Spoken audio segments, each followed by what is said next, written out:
Namaku Anggi Putri. Teman-temanku biasa memanggilku dengan sebutan Gi.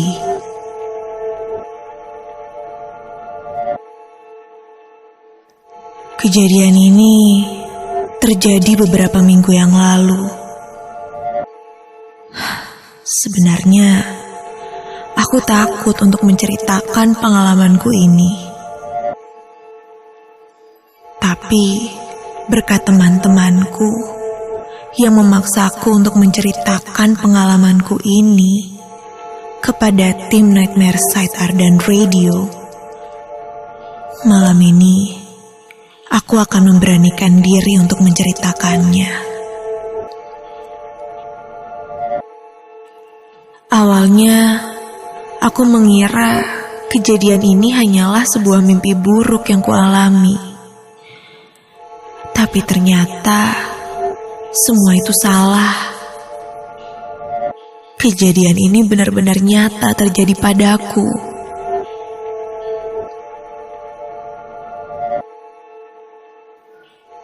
Waktu itu, aku dan teman-temanku berencana untuk liburan sejenak. Hitung-hitung merayakan persahabatan kami yang sudah kita lewati dari SMP.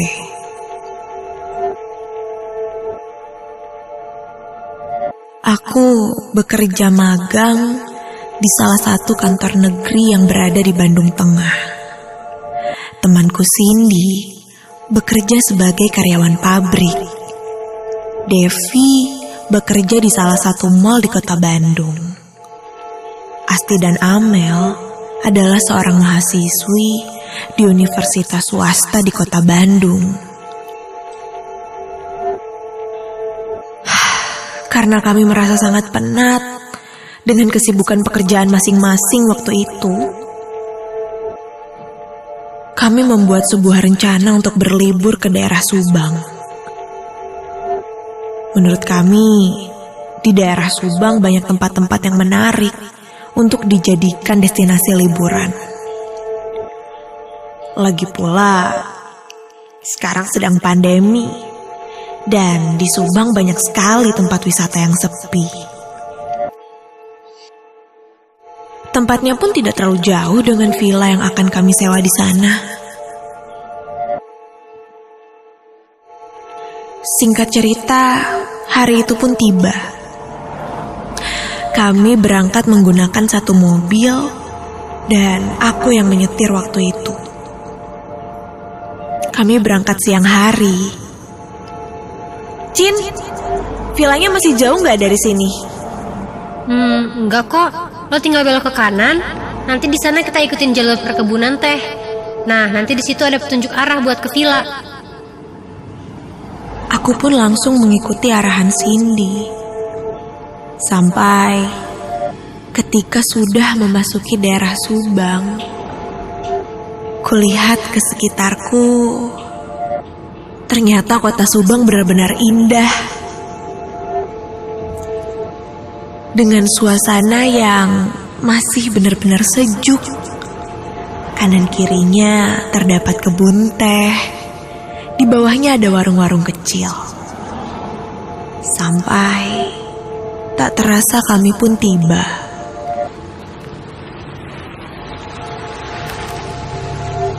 Aku pun langsung memarkirkan mobilku di halaman villa yang akan kami tempati.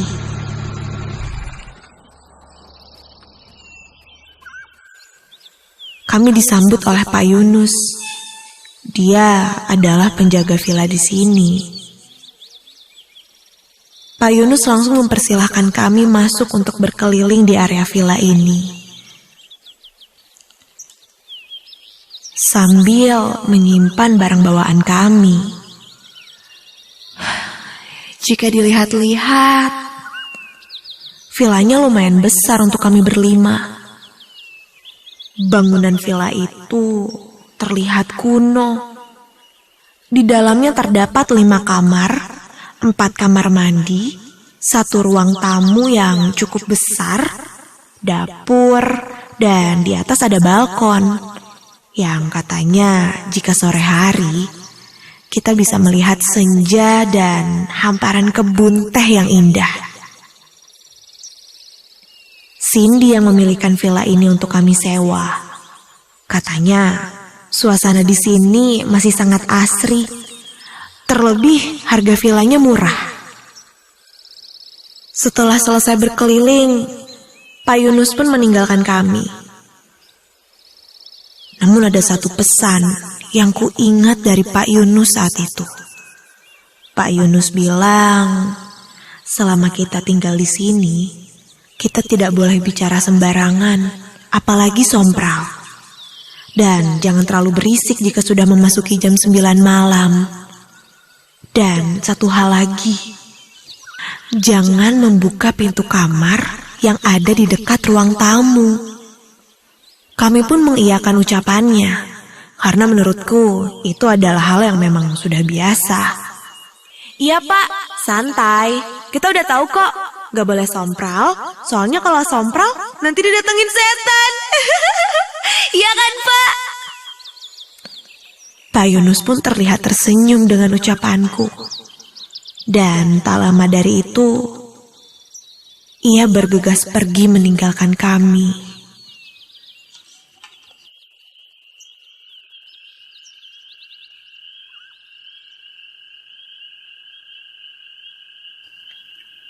Singkat cerita, waktu sudah menunjukkan jam 8 malam. Kami semua tidur satu kamar, karena di satu kamar tersebut ada 2 kasur king bed. Jadi cukuplah untuk kami berlima. Seperti perempuan pada umumnya, sebelum tidur, kami melakukan girls time. Mulai dari maskeran bersama, sampai gosip-gosip sesaat. Tadinya malam ini kita akan melakukan acara barbecue. Tapi karena cuaca tidak mendukung, jadinya membuat kita memilih untuk tetap dalam villa. Amel mengajak kami untuk bermain game Truth or Dare. Dan kami pun terlarut dalam games itu. Kami bermain sambil disertai tawa. Karena saat itu, aku memberikan tantangan yang menurutku sangat konyol, yaitu memposting foto terjelek di Instagramnya. Menggunakan make up seperti badut, sampai tiba-tiba saja aku mendapat giliran. Dan saat itu, entah sengaja atau tidak, Amel memberikan challenge kepadaku untuk membuka pintu kamar yang dilarang oleh Pak Yunus tadi. Mendapat tantangan itu, aku sedikit terdiam. Namun, karena aku tidak mau ambil pusing, aku pun menerima tantangannya. Oke, siapa takut? Cuma buka pintu doang kan? Gak sampai masuk. Karena sudah mengiyakan tantangan itu, mau tidak mau, aku harus menuruti tantangan mereka. Dengan langkah pelan, aku menuju kamar itu. Dan setelah berada di depan kamar itu, perlahan ku pegang gagang pintu itu. Namun, ketika baru saja ku pegang, entah kenapa, tiba-tiba saja aku merasakan jantungku mulai berdegup kencang. Berdetak lebih cepat dari biasanya.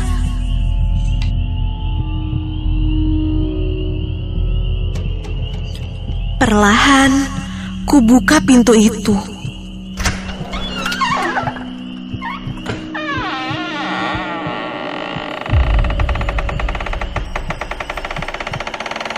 Dan ketika ku intip,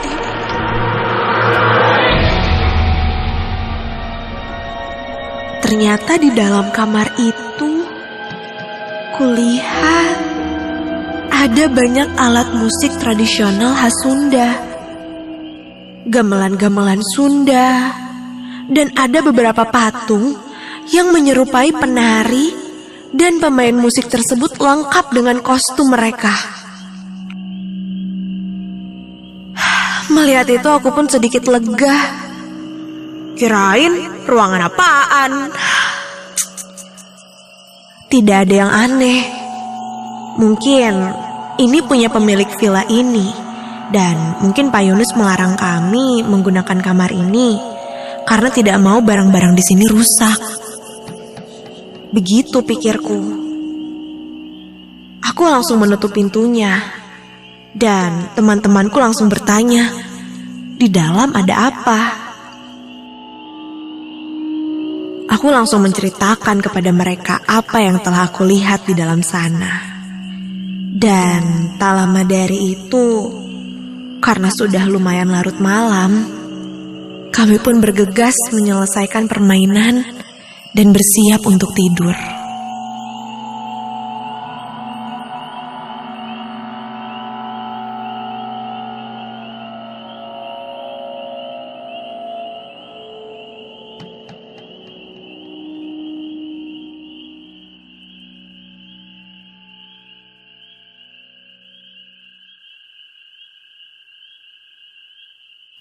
Kulihat teman-temanku sudah tidur dengan nyenyak. Namun tidak denganku saat itu. Justru aku merasakan sangat sulit untuk tertidur. Sampai tak lama setelah itu, aku mencium aroma yang sangat menyengat. Iya, ini seperti aroma bunga melati. Dan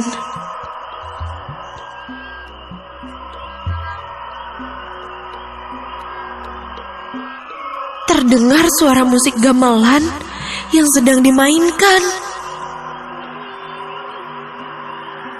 Aku mencoba mencari asal suara itu. Dan ternyata berada di luar halaman villa ini.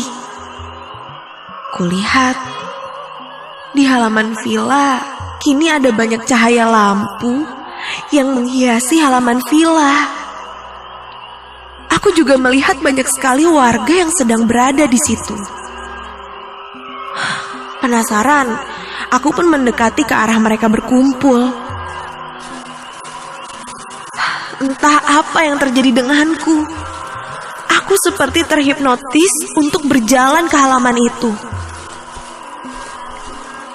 Sesampainya di halaman, kini ku dengar suara-suara gamelan dengan jelas. Ditambah orang yang sedang menyinden. Di sana juga ada beberapa penari yang sedang menari, mengikuti alunan musik itu. Warga juga ikut menari bersama mereka. Sampai aku mendekati para warga tersebut. Pikirku, mungkin ini memang tradisi warga di sini.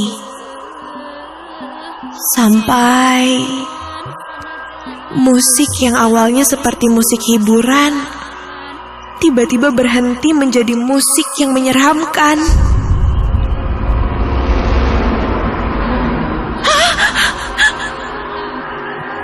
Membuatku menjadi merinding seketika. Dan kulihat warga yang tadi ikut menari tiba-tiba saja menundukkan kepala mereka. Begitupun pemain musik, sinden, dan para penari tiba-tiba wajahnya berubah menjadi sangat menyeramkan. Dan astaga, aku terkejut ketika bola mata mereka tiba-tiba saja menjadi berwarna putih semua.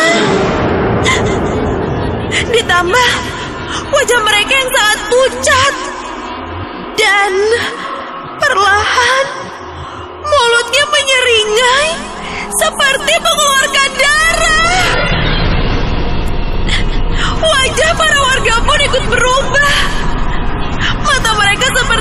menunjukkan kalau mereka marah padaku. Sampai salah satu penari itu tiba-tiba memberikan selendangnya padaku dan menarikku untuk menari bersama mereka. Tiba-tiba aku merasakan selendang itu melilit leherku sampai aku tercakik. Tolong!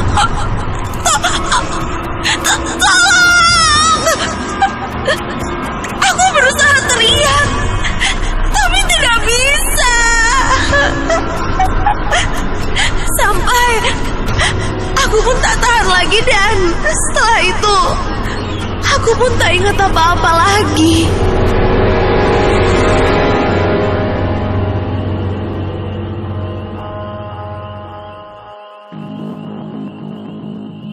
Ketika terbangun, aku sudah dikelilingi oleh teman-temanku. Dan kulihat di sana juga ada Pak Yunus. Cindy menceritakan kalau semalam dia dan teman-teman yang lain mencariku karena semalam aku tidak ada di kamar. Ketika mereka melihatku ada di halaman villa, sedang menari-nari sendirian. Padahal setahu mereka, aku tidak bisa menari. Setelah itu aku pingsan. Pak Yunus pun menceritakan apa yang sebenarnya terjadi. Dia bilang, kami telah melanggar larangan yang Pak Yunus beritahu sebelumnya. Pak Yunus pun tidak tahu menau tentang kamar terlarang itu. Katanya, Pak Yunus hanya menjalankan tugasnya saja untuk menjaga villa ini. Dan setiap ada orang yang menyewa villa ini dan melanggar larangan di sini, pasti akan terjadi seperti yang aku alami.